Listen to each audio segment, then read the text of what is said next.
তো আইপিএল এর নতুন সিজন শুরু হয়ে গেছে এবং অলরেডি অনেকগুলো ম্যাচ শেষ হয়ে গেছে। আজকের ভিডিওতে আমরা এবারের আইপিএল এ সবচেয়ে ভয়ানক 10 জন ব্যাটসম্যানদের সম্পর্কে জানবো, যারা কিনা যে কোনো মুহূর্তে হেরে যাওয়া ম্যাচও খেলার মোড় ঘুরিয়ে ফেলার সক্ষমতা রাখে। আর তারা যদি ফর্মে থাকে তাহলে পুরো আইপিএল সিজন জুড়ে তাদের ব্যাটিং ডমিনেশন দেখা যাবে। তো এত ভালো প্লেয়ার রয়েছে যে তাদের মধ্যে 10 জনকে সিলেক্ট করা খুবই টাফ। আর এই ভিডিওতে ওই সমস্ত প্লেয়ারদেরকে রেখেছি যারা কিনা 25-30 বল খেলে গেম চেঞ্জার হয়ে উঠতে পারে।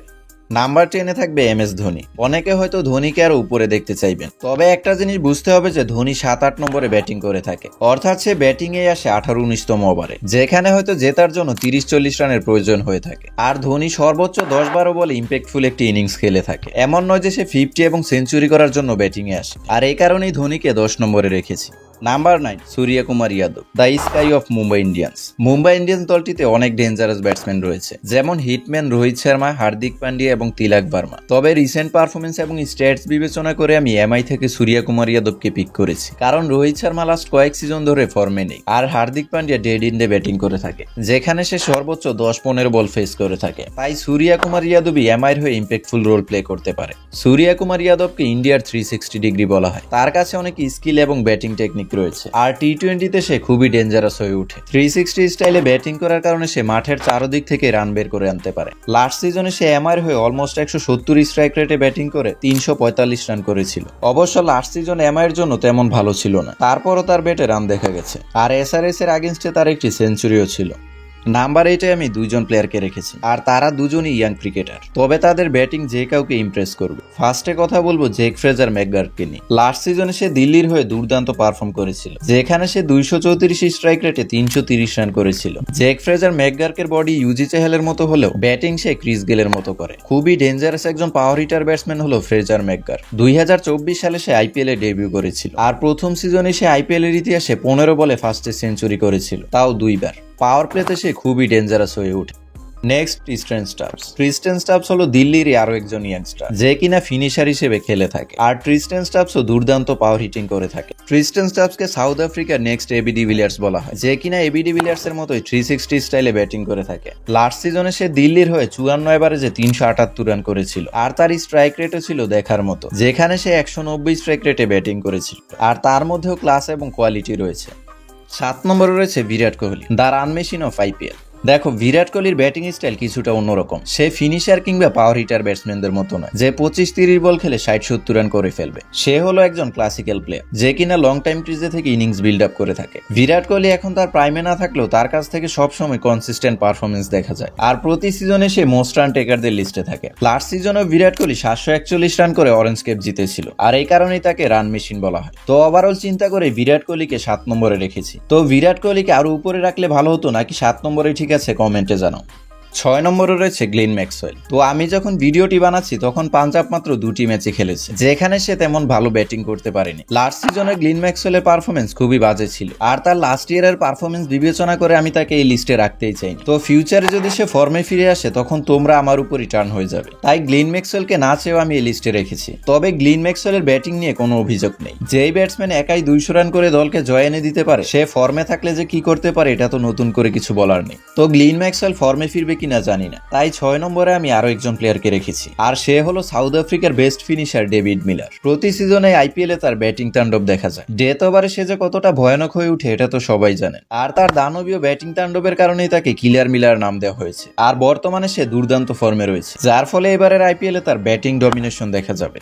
5 নম্বরে রয়েছে কেকেআর এর গ্রেটেস্ট ফিনিশার আন্দ্রে রাসেল, যাকে আইপিএল এর ওয়ান অফ দ্য বেস্ট ফিনিশারও বলা হয়। আন্দ্রে রাসেল কেকেআর এর হয়ে অনেক মেমোরেবল ম্যাচ উপহার দিয়েছে। ডেথ ওভারে আন্দ্রে রাসেলের মতো ভয়ানক ব্যাটসম্যান আর কেউ নেই। হাই ইন্টেন্স মুভমেন্টেও খুবই পারফেক্টলি সিচুয়েশন হ্যান্ডেল করে দুর্দান্ত ভাবে ম্যাচ ফিনিশ করে থাকে আন্দ্রে রাসেল। যদি আইপিএল এর ওয়ান অফ দ্য বেস্ট ফিনিশারের কথা বলি তাহলে আন্দ্রে রাসেলের নাম সবার আগে থাকবে। এমনিতেই তার যে বডি স্ট্রাকচার, সে যখন ব্যাটিং করে মনে হয় ব্যাট নয় বরং থরের হ্যামার চালাচ্ছে। 2023 সালে পাঞ্জাবের এগেইনস্টে 23 বলে 42 রান, কিংবা 2019 সালে আরসিবি এগেইনস্টে 13 বলে 48 রান। এমন অনেক অবিশ্বাস্য ম্যাচে কেকেআর কে জয় এনে দিয়েছিল আন্দ্রে রাসেল। লাস্ট আইপিএল এ আন্দ্রে রাসেল 185 স্ট্রাইক রেটে 222 রান করেছিল, আর এবারের আইপিএল ও তার মাসেল পাওয়ার দেখা যাবে।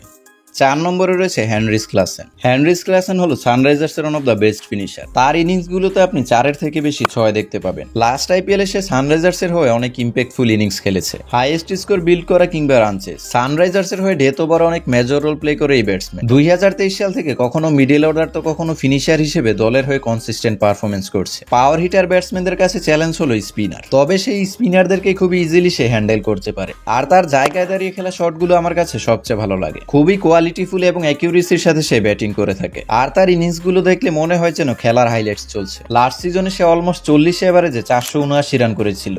নাম্বার 3-তে রয়েছে Jos Buttler, Jos the boss. Last 3 season ধরে আইপিএল একজন ইনফর্ম ব্যাটসম্যান হলো জস বাটলার। বিশেষ করে 2022 আইপিএল ছিল জস বাটলারের জন্য খুবই সাকসেসফুল একটি সিজন। আর ওই সিজনে জস বাটলার পুরো রাজস্থানকে একাই ক্যারি করেছিল, যেখানে সে 4টি সেঞ্চুরির সাথে 863 রান করেছিল। এছাড়া লাস্ট সিজনেও তার ব্যাটে 2টি সেঞ্চুরি দেখা গেছে। তার পাওয়ার হিটিং এবং ট্র্যাকিং শটগুলো জাস্ট চোখ ধাঁধানো হয়ে থাকে। ওপেনিং এ নেমে পুরো ম্যাচ একাই জেতানোর ক্ষমতা রাখে এই ব্যাটসম্যান। বাটলার পাওয়ার হিটিং এর পাশাপাশি লং রানেও দলের হয়ে ইফেক্টিভ রোল প্লে করে থাকে। আর এবারের সিজনেও জস বাটলার মোস্ট রান টেকারদের লিস্টে থাকবে। 2 নম্বরে রয়েছে ট্রাভিস হেড। ভাই জয় শাহর জায়গায় যদি আমাকে বসানো হয় তাহলে সবার আগে আমি ট্রাভিস হেডকে ব্যান করব। ভাই এর মতো কামিনা ব্যাটসম্যান আমি আমার লাইফে আর একটাও দেখি নাই। মানে বোলারদের প্রতি তার একটুও মায়া দয়া নেই। আমার মনে হয় তাকে আইপিএল খেলতে নয়, বরং বোলারদের ক্যারিয়ার ধ্বংস করতে ডেকে আনা হয়। आलिए रे आलिए, बेटा भग मत जाइयो, तेरा पिछवाड़ा लाल कर दूंगा, रास्ते में ये देख आलियो बस।